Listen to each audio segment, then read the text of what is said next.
Hello, welcome to TubeTalk. Welcome back to TubeTalk. Maisie, we're filming a live award-winning show. You have to be quiet. My apologies for Maisie the dog. She got excited there, being on live TV. Yes, Doug. Welcome back to TubeTalk. How was your week? It was good. How was your week? Excellent. Superb week. Yeah, he's got to go to Queenstown. Yes, we had a lovely little trip down to Queenstown and a little lunch and things, and pretty good. And caught up with some people. Talked about Paul Ashley Wilson and various things. It's good to hear. Last Thursday, the Fragile one. Yes, you did, and it was dominant. Very, very good win. It's been in the offing. It's been coming. And blinkers have helped focus her up, and I would not be. And it was a pure bonus race. So it was a good race to win, good prize money, and I wouldn't be surprised to see her go on with it. And on Saturday, Wairiri Falls was a good second. It was. We ended up only having 3 runners on Saturday. Had a fourth, and Wairiri Falls was second. Excellent second. Got back, stormed home late, beaten half a length, roughly 3/4 length. He was carrying 59, the winner was carrying 52, that was the difference. That weight swing. He's going really well. Set it to force out again, there's a good race in this horse. He's a good horse. This week at New Plymouth on Friday, race 1, we have Divine Sava and Apache Yang. We do 2 runners. The Divine Sava is a problem child. Loads of ability, and we've worked hard to get her to settle, but she continues to just jump, look like she's going to settle, and then she pulls and pulls and pulls and just takes all of her energy away for the straight, but still finishes off okay. So stepping up to 1800 metres, she's got a nice barrier draw, so she should be able to settle handier on Friday and be in the first 2 or 3, and that should help her, I think, settle a bit better, and she's a distinct winning chance. Apache Ann, very well bred filly. She had 2 runs, both have been full of merit, getting back, storming home. Lots of ability. She's still a bit weak, and I think whatever we get out of her this preparation, next prep, she's going to be the real deal. She's got a lovely barrier of 4, so she should settle handier than she has lately. You know, hopefully just behind the speed, 5th or 6th somewhere. And if she's strong enough to follow through, she's got the ability. She can be right there in it. It'll be how she's coping with it, but certainly the ability is there. On Saturday, Ellerslie race 3, we have Raposa. Oh wait, no, sorry, race 8. We have Miss Ella. You're missing a couple. Miss Ella in the Oaks Prelude.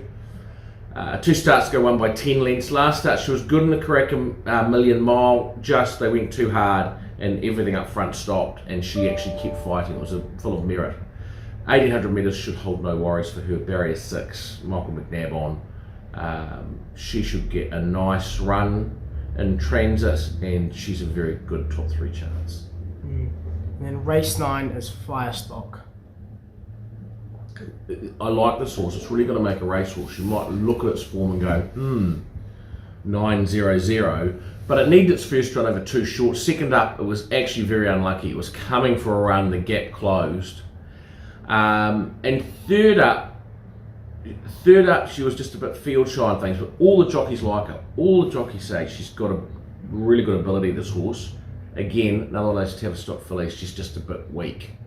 So, she's got to make a horse. She's going to be so much better next prep. But this run she'll have the opportunity this run to settle, finish off well. And if she does that on ability, she can be in it. Don't be surprised if she runs a great race at long odds. Another thing on Saturday, Ellerslie race 3, we have Raposa Repeater. We do, the great Raposa Repeater. Wonderful war horse. He's got 61.5 kilos, so we're claiming, bring him down to 58.5. Lovely barrier draw. He should be able to settle. He doesn't normally settle right behind the speed, but from that draw, we should be able to settle, you know, in the first half of the field, getting a lovely run. He is fresh up, but he does go good fresh, and he's a nice. He's a nice each-way chance, but I'm sure he will improve with this run and be better over 1400 next start. Race 6, we have GC and Mactum. So GC was very unlucky last start, barrier 1, and he just got a little bit further back than we had anticipated. And he ended up getting into traffic problems and he got beaten about a head. So this barrier draw is better for him. He should be able to settle one off on the outside of runners and get into the clear, and he's a great chance. He's a really good horse. Mactum is his half brother. Interesting. Lovely draw for him. He was going to go to New Plymouth and they canned the meeting. He was actually already down there and they canned it, which was a bit annoying because I thought he was a big chance in that race. His form was good. Like, he's been unlucky. He's been trapped 3 wide, having hard runs. He's been close up behind good horses. He should get a nice run in the trail or round about there in the first 4. And at his best, he's a pretty smart horse, pretty smart animal. He'll be over the odds. He's definitely worth an each-way bet. Mm-hmm. Moving on at Invercargill race 10, we have a Fragile who won last week. So she backs up 9 days, but that's okay. She steps up in grade, same distance, 1400 metres, $30,000 race, a nice stake. Has drawn awkwardly. But we have Kavish Chowdhury on, who is a great rider, really good apprentice. She's probably going to have to get back and get some cover from there, I think. And she'll be a little bit, the chance will be dictated by the tempo of the race, but I'm sure it'll be a hot tempo. It always is down there with big fields. So she should hopefully get a nice truck into the race and be strong late. The step up in class won't worry her. And moving on at Aussie at Gosford, race 7, we have Madison. Nice run first up, doing his best work late. Steps up to 1900 metres. Really good distance for him. 10 horse field. Unfortunately, he's got barrier 9 of 10. He was pulling in his races. He seems to be a bit better. His work is good. From that barrier, we're going to have to sort of go back and get cover, and I hope there's a strong tempo, because if he doesn't pull hard and he relaxes, he's a real chance in this race. If it's a slow tempo and he pulls, it could undo him. But I would say he is the best horse in the field on what he's done, and I think he's just starting to come right. And then at Rosal, race 7, we have Mighty Beale and Mubades. The listed Parramatta Cup, won by the great, the one and only Silky Red Boxer. Can you see that? Yeah. Can the people see that? Look. Yeah. Parramatta Cup. Right there. Can you hold it up? Listed race. 17th of February 2007. 57 kilos. He ran 2 minutes flat for 2,000 metres. Low flying. Broke the class record. It might have even been the track record. It was his last run, his last race. The great horse that started it all. So, 2 runners in it this year. Both very well weighted, but it's a strong field. It's a strong field. Mighty Beale was super first up over a mile. His sectionals were just outstanding. He's got a nice draw. He should be able to settle, and he'll be able to settle and relax. Be strong late. I think he's the second pick. He's hard to beat. He'll run really, really well. Mubaras, I think is the 5th pick. He's dropping back from 2400 metre listed race last start to the 1900, which suits him. I think between 1800 and 2200 are his best distances. So the 1900 suits, and he's freshened up nicely. He's a good horse. He's just got an awkward barrier of 10, so we're going to have to get across and get cover probably in the back third of the field, and hope that there's a good tempo on. If there's a slow tempo, it won't suit him, but if there's a good tempo, it will, and he'll be strong late. He's fit, he's a good horse, he'll be strong late. So 2 really nice chances in the race. And finally at Hastings, at Hastings on Sunday, race 2, we have Beautiful Noise. And she's also in race 4, so race 2 is a mile, race 4 is 1400.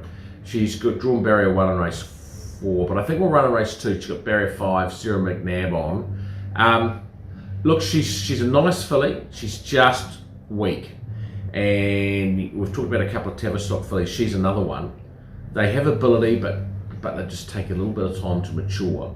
and this is only a second start, but from barrier 5, she should get a lovely run, relaxed, and be given the opportunity to finish off. Whatever she does this time around, she will be twice the horse next time. She just needs to strengthen. She's got quite a big frame of it on her, and when she does, she's going to be a lovely, lovely stayer. So it's probably a bit more of an experienced run on Sunday, but the ability is there. And then finally, we have bit of the week. Yeah. Oh, drum roll. Yeah, of course. We're switching it up a bit this week. We're bringing the Quinella, aren't we, Dad? We are, Quinella. And this bit of week at Ellerslie Race 4, we have Connert Hall and Over Hail Mary. Our Hail Mary. Concert Hall and our Hail Mary. Is it race 4? It's the Avondale Cup. Avondale Cup, yep. Sure, race 4. Is it race 4? Yeah, race 4. Avondale Cup. I just thought, when I was looking through the field, they just stuck out like dog's balls. Concert Hall is the class horse of the field. Won at Ellerslie over 2400 before. She's got 59 kilos, but I don't think that's a massive weight for a horse of her class. So I think she's awfully hard to beat, and the one to beat her is our Hail Mary, if there is one, who's being set for the Auckland Cup. Is either it might be the favourite for the Auckland Cup. Is always finishing off strong. The 2400 will suit. She's on the minimum of 54 kilos. I found them very hard to split. So I think you take a Quinella on those, it might pay $3 or $4, $3.50, $4, 4 to 1. And I think they're clearly the two best horses in the field. So Quinella for our bit of the week. And that concludes TubeTalk. It does conclude TubeTalk. Thank you, Douglas, and we shall see everyone next week. Jeune moved up to him, followed by the Phantom Chance, and then Sarasani Seattle. Jeune took the lead at the 200. Paris Lane fights back well on the inside. They're raced away now from Rough Habit, finishing well. Jeune and Paris Lane, nothing between them from Rough Habit, the Phantom Chance. Paris Lane and Jeune, with Rough Habit coming at them. Paris Lane, Jeune, Rough Habit, Rough Habit! What a win! Rough Habit has got up to win.